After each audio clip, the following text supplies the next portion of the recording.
ನಿಮಗೆ ಟ್ಯಾಗ್ಲೈನ್ ನೋಡಿದ್ರೆ ಗೊತ್ತಾಗ್ತಾ ಇದೆ, ನಾವು ಧರ್ಮಸ್ಥಳ ಹಾಗೆ ಬೇಲೂರು ಹಳೆಬೀಡನ್ನ ಕೂಡ ನಾವು ವಿಸಿಟ್ ಮಾಡಿದ್ವಿ. ನಿನ್ನೆ ಒಂದಿನ ನಾನು ವೀಡಿಯೋ ಹಾಕ್ತಿರೋದಕ್ಕೆ ಕಾರಣ ಇದೇ ಆಗಿರುತ್ತೆ. ಸಡನ್ಲಿ ಪ್ಲ್ಯಾನ್ ಆಯಿತು, ಹಾಗಾಗಿ ಏನು ಮಾಡಿದ್ವಿ, ಫ್ಯಾಮಿಲಿ ಮೆಂಬರ್ಸ್ ಎಲ್ಲನ ನಾವು ಫಸ್ಟಿಗೆ ಏನು ಮಾಡ್ತಾಯಿದ್ವಿ, ಬೇಲೂರನ್ನು ವಿಸಿಟ್ ಮಾಡಬೇಕು ಅಂತ ಹೋಗ್ತಾ ಇದ್ದೀವಿ.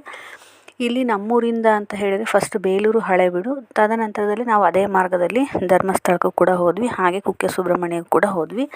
ಫಸ್ಟ್ ನಾವು ಬೇಲೂರು ಮತ್ತು ಧರ್ಮಸ್ಥಳಕ್ಕೆ ಹೋಗಿರ್ತಕ್ಕಂತಹ ಒಂದು ವೀಡಿಯೋನ ನಾನು ನಿಮ್ಮ ಹತ್ರ ಶೇರ್ ಮಾಡ್ತಾ ಇದ್ದೀನಿ. ನೋಡಿ ಫ್ರೆಂಡ್ಸ್, ನಾವೀಗ ಬೇಲೂರಿಗೆ ಹೋಗ್ತಾ ಇದ್ವಿ. ಅಲ್ಲಿರ್ತಕ್ಕಂಥ ಒಂದು ಪರಿಸರ ಅಂದರೆ ನಮ್ಮ ಒಂದು ಸುತ್ತಮುತ್ತಲಿನ ಪರಿಸರ ತುಂಬಾ ಗ್ರೀನರಿ ಅಂತಂದರೆ ಅದಕ್ಕೆ ತಪ್ಪೇ ಆಗೋದಿಲ್ಲ. ನಾನು ಕಾರಲ್ಲಿ ಇದನ್ನ ಶೂಟ್ ಮಾಡಿದೆ. ಸೊ ಹಾಗೆ ಇಲ್ಲಿ ನಾವು ಹೋಗ್ತಾ ಇದ್ದೀವಿ. ಹೋಗ್ತಾ ಏನು ಅನಿಸುತ್ತೆ ಅಂತ ಹೇಳಿದ್ರೆ, ಮರಗಳೆಲ್ಲ ಹಿಂದೆ ಹೋಗ್ತಿದ್ದಾವೋ ಅಥವಾ ಅವುಗಳಿಗೂ ಕೂಡ ಕಾಲು ಬಂದಿದೆಯೋ ಅಂತ ನಿಜವಾಗ್ಲೂ ಅನಿಸುತ್ತೆ. ನಮ್ಗೆ ಎಷ್ಟೇ ರಿಫ್ರೆಶ್ಮೆಂಟ್ ಬೇಕು ಅಂತಂದರೂ ಕೂಡ ನಾವು ಹೊರಗಡೆ ಪ್ರಯಾಣ ಮಾಡೋದು ತುಂಬಾ ಸೂಕ್ತ. ನೋಡಿ, ಇಲ್ಲಿ ಹಳಸನನ್ನು ನಾವು ಹಾಗೆ ತೊಗೊಂಡ್ವಿ, ಎಲ್ಲರೂ ಕೂಡ ಶೇರ್ ಮಾಡ್ಕೊಂಡು ತಿಂದ್ವಿ. ಮೊದಲಿಗೆ ನಾವು ಹೋಗಿರ್ತಕ್ಕಂಥದ್ದು ಯಾವುದು ಅಂತ ಹೇಳಿದರೆ ಬೇಲೂರಲ್ಲಿರ್ತಕ್ಕಂತಹ ಸುತ್ತಮುತ್ತ ಇರ್ತಕ್ಕಂತಹ ಎಲ್ಲ ಕಟ್ಟಡಗಳನ್ನು ಸಾಧ್ಯವಾದಷ್ಟು ನಾನು ಶೂಟ್ ಮಾಡಿದ್ದೀನಿ. ನೋಡಿ, ಇದೇನು ಕಂಬ ಕಾಣ್ತಾ ಇದೆಯಲ್ಲ, ದೀಪಸ್ತಂಭ. ಸೊ ಹಾಗೆ ಇಲ್ಲಿರ್ತಕ್ಕಂಥ ಒಂದು ಏನು ಅಲ್ಲಿ ಮಾರಾಟ ಮಾಡುವಂತಹ ಕೆಲವೊಂದು ಕಲ್ಲಿನಿಂದ ಕೆತ್ತಿರ್ತಕ್ಕಂಥ ಮೂರ್ತಿಗಳನ್ನು ಕೂಡ ನಾನು ತೋರಿಸ್ತಾ ಹೋಗ್ತಿದ್ದೀನಿ. ನನಗೆ ಒಂದು ಬೇಜಾರೇನು ಅಂತ ಹೇಳಿದರೆ, ನೋಡಿ ನಿಮಗೆ ಇದು ಶೂಟ್ ಮಾಡ್ತಾನೆ ತೋರಿಸ್ತಾ ಇದ್ದೀನಿ, ಅಲ್ಲಿರ್ತಕ್ಕಂತಹ ಮಾರ್ಗದರ್ಶಿಗಳು ಅದ್ರ ಬಗ್ಗೆ ಇನ್ಫಾರ್ಮೇಷನನ್ನು ಎಲ್ಲರಿಗೂ ಕೊಡ್ತಾಯಿದ್ರು. ಸೊ ಹಾಗೆ ನಾನು ನಿಂತ್ಕೊಂಡು ನೋಡ್ತಾ ಇದ್ದೆ, ಹಾಗೆ ಕೇಳಿಸ್ಕೊಳ್ತಾ ಇದ್ದೆ.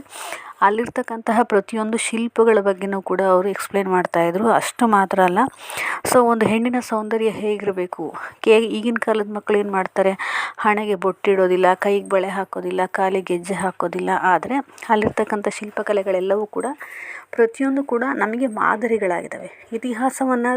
ಇತಿಹಾಸದ ಪುಟವನ್ನು ಯಾಕೆ ತೆರೆದು ನೋಡಬೇಕು ಅಂತ ಅನ್ನೋದು ಇದೇ ಕಾರಣಕ್ಕೋಸ್ಕರನೇ. ಸೊ ನೋಡಿ, ಸ್ವಲ್ಪ ಅಲ್ಲಿ ಮೋಡ ಆಗಿತ್ತು, ತುಂಬಾ ಮಳೆ ಕೂಡ ಬರ್ತಾಯಿತ್ತು ನಾವು ಹೋಗಿದ್ದ ದಿನ. ಸೊ ಹಾಗಾಗಿ ನಾನು ಸಾಧ್ಯವಾದಷ್ಟು ಇರ್ತಕ್ಕಂಥ ಮೂರ್ತಿಗಳನ್ನೆಲ್ಲ ಕೂಡ ಸೆರೆ ಹಿಡ್ತಿದ್ದೀನಿ. ಇಲ್ಲಿ ಬೇಲೂರು ಮುಗಿಸ್ಕೊಂಡು ನಾನು ಹಳೆಬೀಡು ಕೂಡ ನಾವು ಬಂದ್ವಿ. ಸೊ ಬೇಲೂರು ಹಳೆಬೀಡು ಎರಡನ್ನೂ ಕೂಡ ನಾನು ಇಲ್ಲಿ ಶೂಟ್ ಮಾಡಿ ಹಾಕಿದ್ದೀನಿ. ಇಲ್ಲಿ ಪಾದಗಳು, ಚೆನ್ನಕೇಶವ ಸ್ವಾಮಿಯ ಪಾದಗಳು. ಸೊ ಈ ಜನಗಳಂತೂ ಏನೋ ಅಲ್ಲಿರ್ತಕ್ಕಂತಹ ಒಂದು ಶಿಲ್ಪಕಲೆಗಳನ್ನು ನೋಡೋದು ಬಿಟ್ಟು ಬರೀ ವಿಡಿಯೋ ಮತ್ತು ಫೋಟೋಗೆ ಮುಗಿಬೀಳ್ತಾಯಿದ್ರು. ಇರಲಿ, ಅವ್ರವ್ರ ವೈಯಕ್ತಿಕ ವಿಷಯ, ಏನು ಹೇಳೋಕ್ಕಾಗೋದಿಲ್ಲ. ಯಾಕಂತ ಹೇಳಿ ನಾನು ಕೂಡ ವಿಡಿಯೋ ಮಾಡಿರೋದೆ. ನೋಡಿ, ಬೇಲೂರಿನ ಸುತ್ತ ಒಂದು ಪರಿಸರದ ವಾತಾವರಣ ನಾನು ನಿಮ್ಗೆ ತೋರಿಸ್ತಾ ಇದ್ದೀನಿ. ಅಲ್ಲಿರ್ತಕ್ಕಂಥ ರಂಗಮಂಟಪಗಳಂತೂ ತುಂಬಾ ಸುಂದರ. ಇಲ್ಲಿ ಜನಗಳಿಗೆ ತುಂಬಾ ಬಿಸಿಲಿದ್ದಾಗ ಕಾಲು ಸುಡಬಾರ್ದು ಅಂತ ಮ್ಯಾಟು ಕೂಡ ಹಾಕಿದ್ದಾರೆ. ನನಗೆ ಒಂದು ಬೇಜಾರು ಏನಾಯಿತು ಅಂತ ಹೇಳಿದರೆ, ಅಲ್ಲಿರ್ತಕ್ಕಂತಹ ಶಿಲ್ಪಕಲೆಗಳು ಏನು ಮಾಡಿದ್ದಾರೆ ಅಂತ ಹೇಳಿದರೆ, ಆಗಿನ ಕಾಲದ ಆ ಒಂದು ಬೇಲೂರು ಹಳೆಬೀಡಿನ ಒಂದು ಸಂಸ್ಥಾಪಕನಾಗಿರ್ತಕ್ಕಂತಹ ವಿಷ್ಣು